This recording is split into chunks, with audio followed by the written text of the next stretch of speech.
nós te louvamos, ó Deus, e te agradecemos pelas coisas que o Senhor tem feito e vai fazer e está fazendo.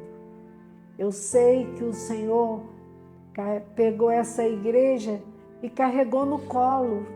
Que nunca falte sobre eles a unção do Teu Espírito Santo e nunca falte a liberdade que só o Senhor pode conceder, liberdade para adorar-te, liberdade para louvar Teu nome, liberdade para transformar a cidade, fazendo com que Cristo seja o Senhor realmente ali em Espera Feliz.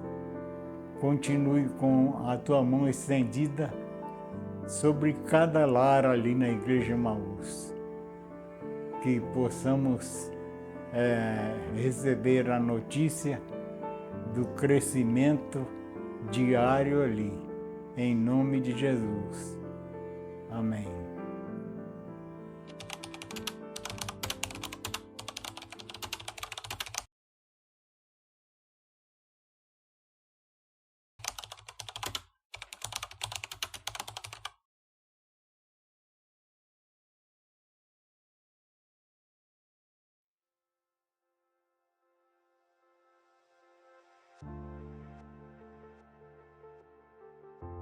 Ele viu o céu abrir e uma voz saía de dentro dizendo: você não vai ficar aqui em Vitória, você vai para uma terra que eu te mostrarei. E nisso ele saía correndo e dentro do estádio, que ele era jogador, só que nessa época ele já era médico do clube, aí junto com o doutor Gadelha. Então ele saía correndo no meio do pelo alambrado, pelo campo, correndo, e aí tinha que subir, né? Porque eu tinha as arquibancadas e ele ia voando e eu atrás com uma criança no braço, pequena. E aí ele acordou e ficou assim, cadê mesmo? Porque era de dia, o sol estava quente. E ele passou perto de mim, correndo, me procurando. Aí ele voltou e me contou que ele não entendeu. Aí, passado mais uns dias, de novo, ele teve a mesma visão. Aí ele ficou preocupado e chegou conversando com o outro e fomos ao nosso pastor. E chegando lá, ele pediu 20 dias para ele jejuar, orar, porque Maurélio era o presidente dos jovens da igreja e também da convenção. E eu era professora de escola dominical das senhoras. Então ele pegou e pediu que nós dessemos esses dias. E nós continuamos orando e no fim desse dia ele nos chamou e falou que Deus havia dito que nós iríamos para uma terra estranha. E eu não me conformei muito e disse assim, mas como que Deus chama o marido e não chama a esposa? Aí o pastor conversou comigo e eu convidei 2 irmãs de oração, fazia parte de um grupo de oração, e fomos subir o monte. E ali nós fomos, eu tirei 3 dias de licença nas 2 escolas que eu dava aula, e aí nós subimos o monte. E lá em cima, no primeiro dia, nós oramos, clamamos, choramos, e Deus não falou nada. No segundo dia, de novo, aconteceu a mesma coisa.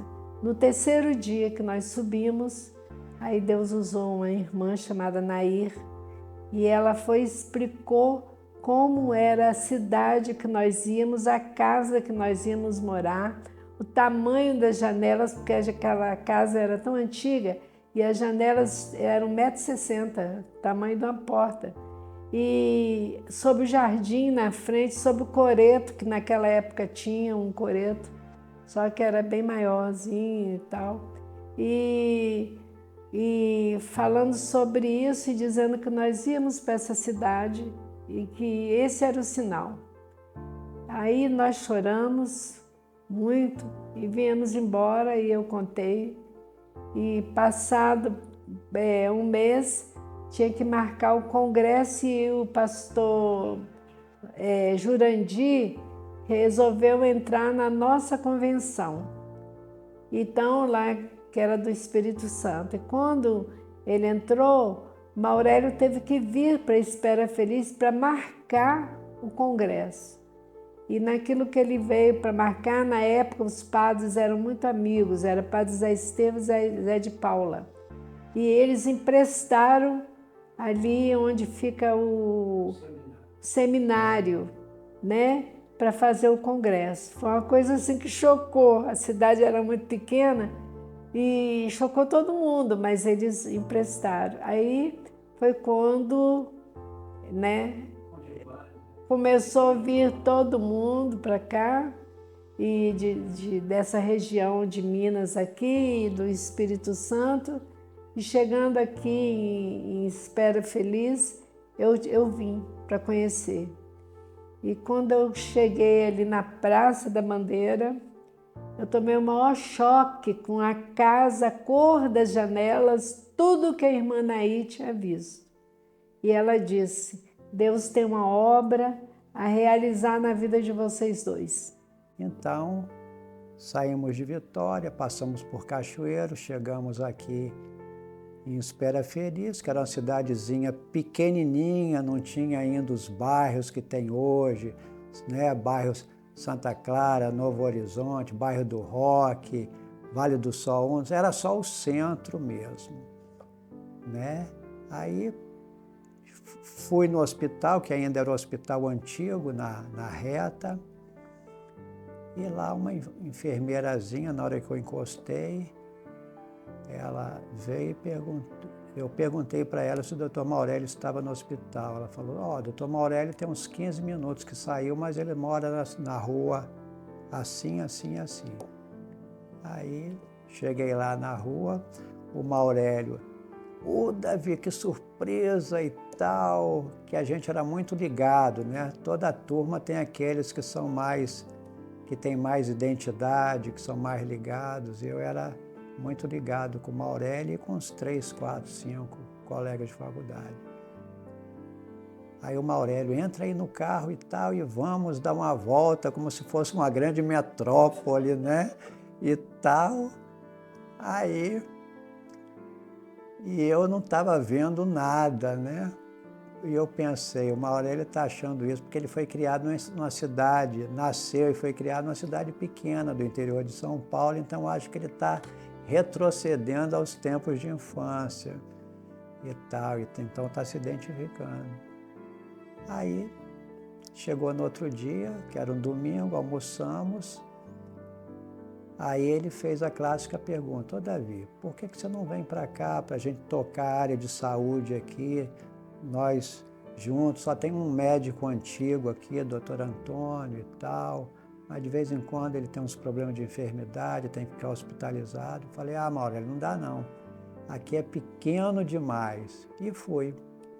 Passam uns 2 meses, o telefone toca na casa dos meus avós em Vitória, e o Maurélio: ó, o médico antigo, ele está hospitalizado, sem previsão de alta, você poderia vir. Eu falei: tá bom, Maurélio, vou. Ainda falei: vou aí para ficar uns 3 meses, se eu me adaptar eu fico, ainda exigia, né? Aí ele: pode vir que você vai se dar bem. E assim ficamos de 77 até 90, 13 anos, quando Deus nos levou para outra cidade.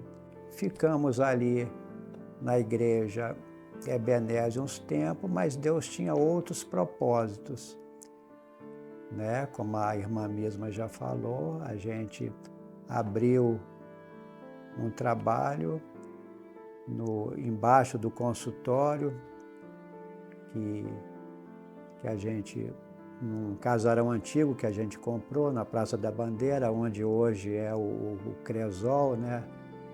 O Maurélio e a família, todos pequenos, moravam na parte de cima e eu morava na parte de baixo, onde ficava também os 2 consultórios. E ali tinha uma área boa, onde a gente começou a fazer reuniões de oração, e aquilo ali foi atraindo gente, e foi a Nilza, e foi o Itamar, e foi chegando, e isso ainda, isso em 82. O Maurélio sentiu que Deus queria que a gente iniciasse um trabalho que Deus havia falado com ele, porque foi muito real.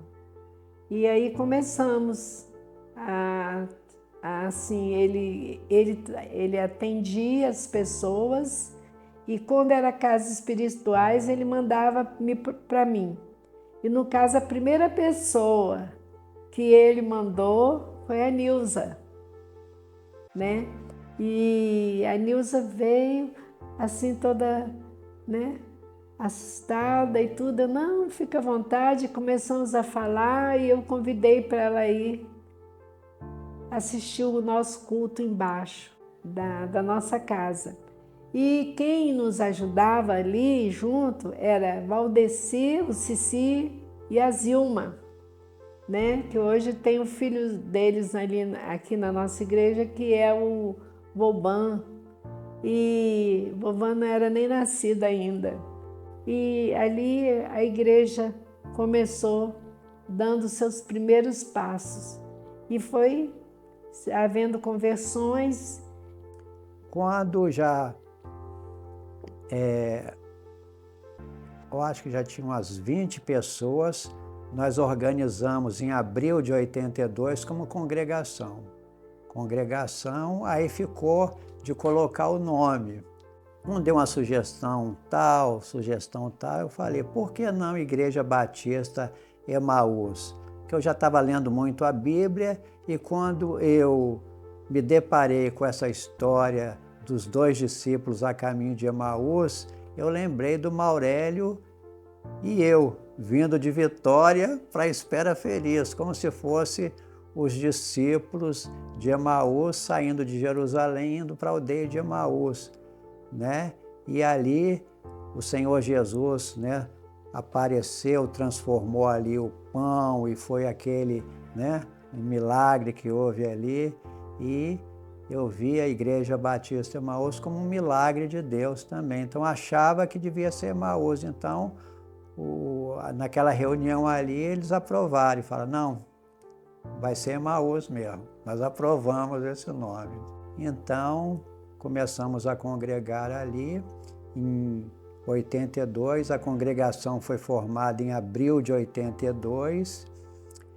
E nesse ano de 82, o pastor Azarias Fonseca de Carvalho, que era pastor da Igreja Batista de Rude Ramos, em São Bernardo do Campo, São Paulo, e ele estava em visita aqui à região porque ele nasceu em Caparaó.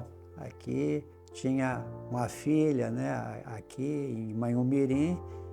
E naquela apresentação ali, nós convidamos que ele viesse para dar uma palavra para nós, e ele veio, e ele gostou, a irmã Lígia gostou muito, Lindaí e tudo. E então, passado alguns dias que nós conversamos com ele, convidamos que se ele não podia dar uma assistência pastoral para nós. Eu vim e conversei com eles aqui, fiz uma reunião, e quando era a congregação, eu fiz o primeiro batismo, 21 candidatos. Foi o primeiro batismo, numa piscina do falecido Nenzinho Grilo. E aí comecei a pregar. Pregava no porão da casa do Dr. Maurélio, aquilo foi enchendo. Aí resolvemos comprar um terreno. A mesma que conhecia muito um ex-prefeito o nome dele era Brás Grilo, ele era vivo na época, disse assim, vamos ver se alguém doa uma quantia para a gente dar de entrada em um terreno e começar a construir. Aí nós fomos orar por isso. Aí ele falou assim, faz o seguinte, vai lá, procura, escolhe e depois vem e fala comigo. Deus me deu uma visão dizendo que o templo não podia ser construído naquele lugar, tinha que ser construído do outro lado do rio, num lugar onde só tinha uma casa vizinha da igreja, na época, vizinha do terreno. Fomos conversar com o Brás Grilo, ele era dono daquele loteamento lá. A mesma disse assim, seu Brás, o senhor não está entendendo, nós não temos dinheiro para comprar, viemos pedir um auxílio para a gente comprar o terreno. Ele disse, você que não está entendendo, Misma, vai lá, escolhe o maior e o melhor terreno para vocês, que eu estou dando o terreno. Aí eu fui com a Misma e escolhemos aquele terreno lá, que é o maior terreno daquele loteamento Santa Cecília. Escolhemos, aí o Brás falou com o filho dele, que também já é falecido, e nos levou no cartório lá para fazer a doação. Fez a doação, aí já comecei a furar buraco lá. Com 26 membros, nós mudamos para lá, para a igreja. A igreja ainda não estava emboçada, não, e não tinha piso.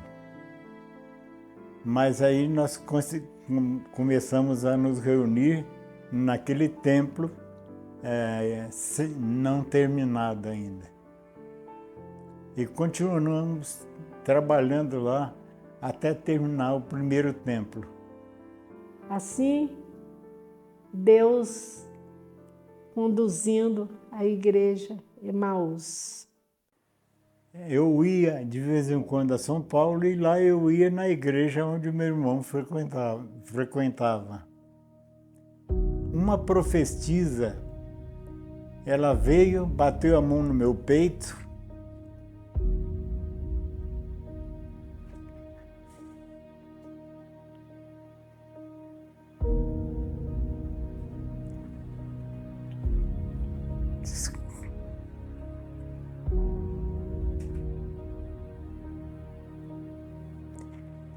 desculpe,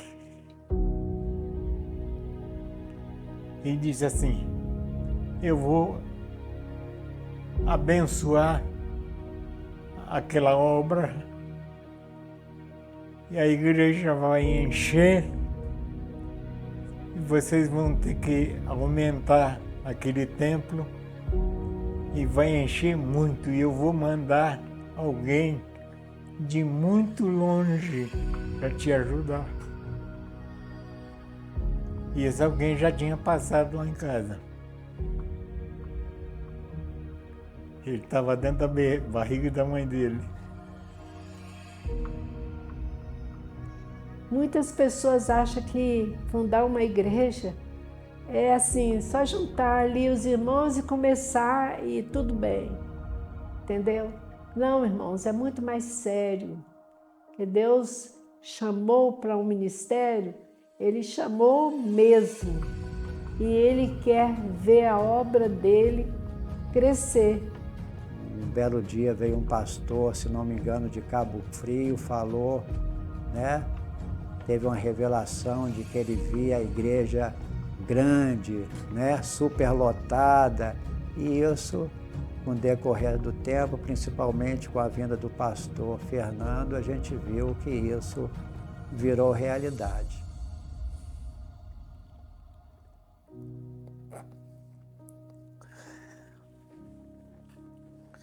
Vamos lá.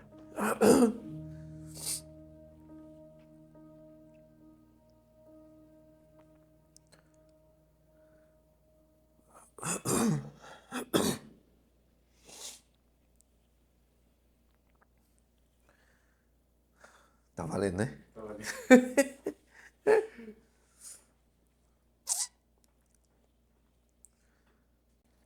O sonho de todo menino, a maioria deles, é ser jogador de futebol, né? E o meu não era diferente.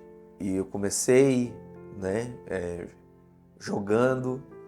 joguei no Paraná Clube, joguei no América Mineiro e tentei, né, essa área do futebol.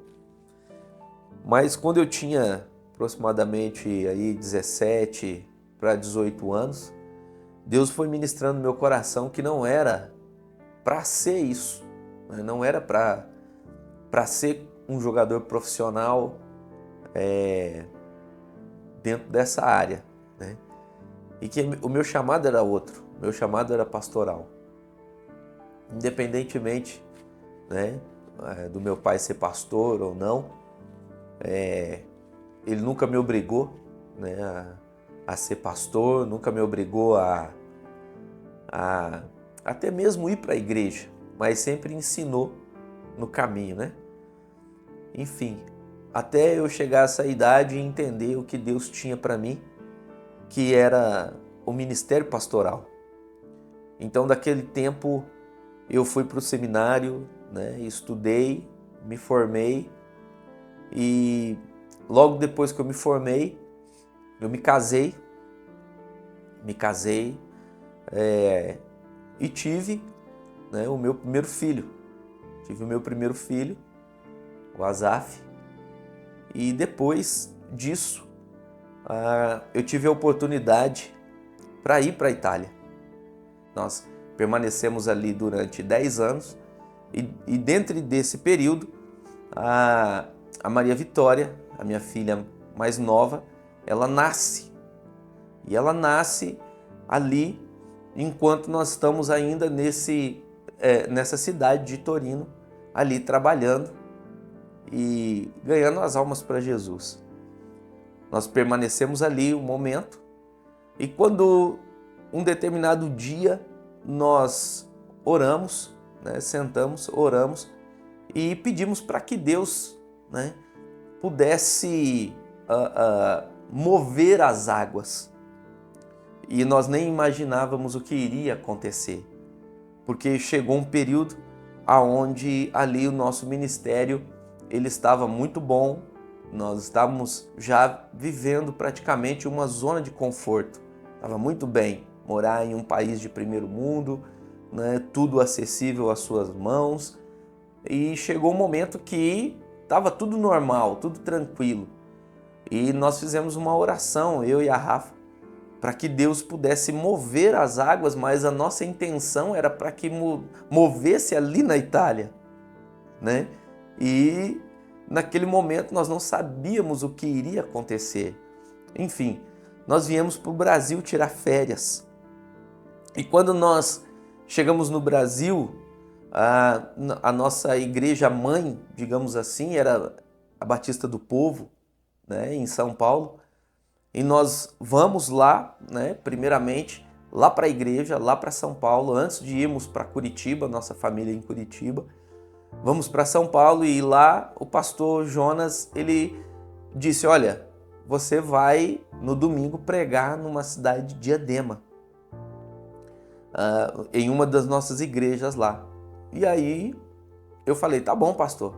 Nós estávamos hospedados ali na Vila Mariana e nós iríamos para Diadema. Não fica muito longe, mas ali uma meia hora bacana, isso dá. Enfim, fomos para Diadema, pregamos naquele culto de domingo e logo assim que acabou o culto, o pastor, né, providenciou um obreiro para nos levar novamente até a Vila Mariana. E esse obreiro, né, nós entramos no carro, estava um calor em São Paulo, os vidros abaixados, e ele disse assim: pastor, eu vou passar em casa para avisar minha esposa que eu vou levar vocês até a Vila Mariana. E eu disse: tá bom, né? Não tem problema nenhum. Quando ele para o carro na frente da casa dele, os vidros abaixados, o Azaf e a Rafa estavam no banco de trás, e a Maria Vitória também. E aí, naquele momento, nós fomos abordados por 3 indivíduos armados, e um deles coloca a pistola dentro do carro, né, pela parte do motorista, coloca a pistola dentro do carro, na minha cabeça, e fala assim: perdeu, magrão. E naquele momento eu tomei até um susto. A gente não está acostumado, né? Não estava acostumado a ver esse tipo de coisa mais. E eu tomei um susto, mas olha, quando eu olhei para ele, eu já vi que era uma coisa séria, e eu disse para ele assim: olha, fica tranquilo, fica calmo, né? Porque eu tô com a minha família no carro e pode levar aquilo que você quiser. E naquele momento os outros 3 bandidos que estavam juntos olharam e falavam: não, realmente ele está com a família dentro do carro. E aí eu peguei a Maria Vitória tinha 2 aninhos, eu pus ela no colo, e aí nós descemos. Ele falou: então desce do carro rápido, e nós descemos do carro, e os bandidos entraram dentro do automóvel ali e foram embora. E quem conhece São Paulo, quem conhece Diadema, sabe que uma saída, né, ela pode dar para várias saídas dentro da cidade. Então você não encontra mais. E esses bandidos entraram dentro do carro desse irmão e levaram tudo, e dentro do carro estava o nosso passaporte, né? E aí ali começa a saga, dizendo assim, da nossa vida aqui no Brasil, onde nós ainda naquele momento não tínhamos entendido, não tínhamos, aliás, lembrado, né, da oração que tínhamos feito há um tempo atrás lá na Itália para Deus mover as águas. E naquele momento, há um momento ali de desespero, né? Enfim, cai a ficha naquele momento que poderíamos estar mortos, mas graças a Deus, Deus deu livramento e só o carro foi embora. Ali começa a correria atrás dos passaportes, porque nós viemos para ficar no Brasil de férias durante 15 dias e chegamos no final do ano, isso era final do ano, e naquele mês ali a Polícia Federal fecha e não tinha como emitir os passaportes. A Maria Vitória nasceu na Itália, então toda a documentação dela era italiana, e tinha que pedir para mandar os documentos dela lá da Itália para fazer a tradução em português, para daí tirar o passaporte. Enfim, uma viagem que seria para ficarmos 15 dias, ficamos praticamente quase 4 meses aqui no Brasil. E dentro desses 4 meses que ficamos, meu pai na época morava perto de Juiz de Fora. Nós fomos para a casa dele e lá nós ficamos. E naquele momento, né, ali, nós saímos, né? Saímos para poder pregar nas igrejas, enfim, para poder evangelizar. E aí o meu pai disse assim: olha, eu vou te levar em uma cidade onde eu reencontrei um pastor amigo meu há 40 anos atrás. Vou te levar nessa cidade para você conhecer ele. E essa cidade era Espera Feliz. Foi um desafio muito grande. Agora em janeiro completam 10 anos. Eu tinha várias coisas ainda na agenda para realizar lá na Itália.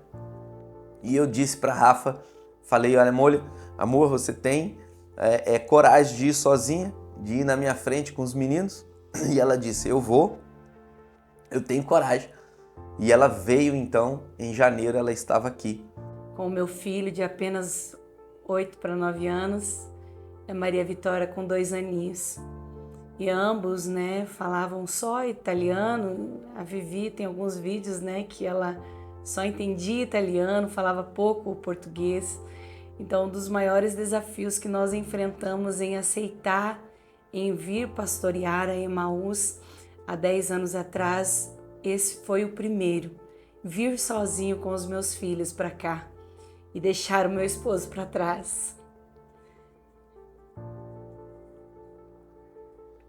Ver a construção de um sonho que a gente não podia imaginar a dimensão, a grandeza do que Deus iria fazer no decorrer desses anos. Os primeiros 4 anos foram muito árduos, né? E nós entendemos que foi necessário para que nós pudéssemos estar vivendo o que estamos vivendo hoje, depois desses anos todos, né? E nós sobrevivemos, conseguimos aguardar a vinda do meu esposo, porque a igreja esperava a vinda do pastor Fernando, não só da esposa dele. O anseio era pela vinda dele, mas ele precisou ficar, né? Permanecer esses 8 meses lá, enquanto eu fiquei com as crianças aqui. Eu cheguei aqui, eu tinha 33 anos de idade. Eu era jovem ainda, né? 33 anos. E a cidade pequena, ela tem uma característica diferente de cidade grande. E nós chegamos aqui e tínhamos vários desafios, né? A igreja não estava tão grande, não tinha muitos jovens e tinha muitos desafios aqui. E eu pude observar o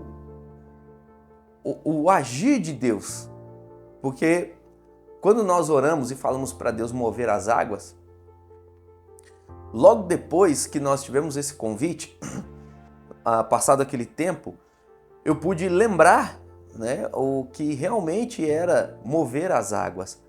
E Deus, ele fez com que nós passássemos por tudo aquilo para que nós pudéssemos estar em Espera Feliz, conhecendo Espera Feliz e tendo esse convite aqui da igreja para estarmos aqui. E quando chegamos aqui, tivemos vários desafios. Então, hoje, nós podemos dizer que nós estamos vendo grandes frutos, né? E um desses frutos é ver meus filhos na presença do Senhor, hoje servindo ao Senhor conosco, somando conosco na liderança e ver o quanto a Emaús cresceu, né? Que nós só regamos aquilo que um dia o pastor Azarias, a irmã Misma, o doutor Maurélio, conjuntamente com o doutor Davi, plantaram, nós regamos, e quem está dando crescimento é Jesus. A gente, quando olha para a igreja, diz: nossa, tem gente demais. Não é isso não, irmãos. Não é gente demais. O pastor Azarias sabe. Foi muito choro, muitas lágrimas, muita oração, muito joelho, muito clamor. Houve muito isso para chegar no ponto que está. Construção. E depois chegou o pastor Fernando, que era a hora de chegar um mais novo, né? Não desfazendo daqueles que são mais anciãos, mas é o trabalho para poder alavancar a obra. Eu espero que, assim como é o sonho de todo pastor, né? Assim como hoje eu creio que o coração do pastor Azarias se alegra quando ele olha para Emaús hoje e ele vê que ele começou algo, que ele plantou e que está dando crescimento, e que ele olha hoje e vê, olha, aquilo não foi em vão, não foi em vão. Assim é o meu desejo também. Eu sei que o meu momento vai passar. Eu sei que hoje eu posso estar aqui e amanhã não. Mas o que eu tenho no meu coração é poder também, lá na frente, poder olhar e ver que a Emaús talvez possa ter o triplo, né, de pessoas que tem hoje. Que os jovens que estão hoje aqui eles possam dar continuidade, porque uma das maiores alegrias de um pastor, eu creio que é o legado que ele deixa, por onde ele passa, o legado que ele deixa para aquela igreja onde ele passou. A igreja, ela é de Cristo, a igreja é do Senhor, a igreja não é nossa. Então, hoje eu estou aqui, amanhã eu não sei, porque nós somos guiados e movidos pelo Espírito Santo. Mas o desejo do meu coração é que, se amanhã eu não estiver mais aqui em Espera Feliz, eu possa, aonde eu estiver, eu possa olhar e dizer, ó, eu deixei um legado ali naquela cidade, aonde eu nem sabia que existia no mapa, aonde eu nem conhecia, ficou algo marcado ali. E aí está Deus aprovando. Deus não reprovou, Ele aprovou e continua aprovando a obra. E eu espero que vai chegar um dia que nós não sabemos para onde que nós vamos puxar, para onde nós vamos levar, né? Mas se Jesus não voltar para arrebatar a igreja logo, eu creio que nós vamos ter que ou sair dali ou ampliar, algo vai acontecer, porque o nosso Deus é especialista em fazer milagres.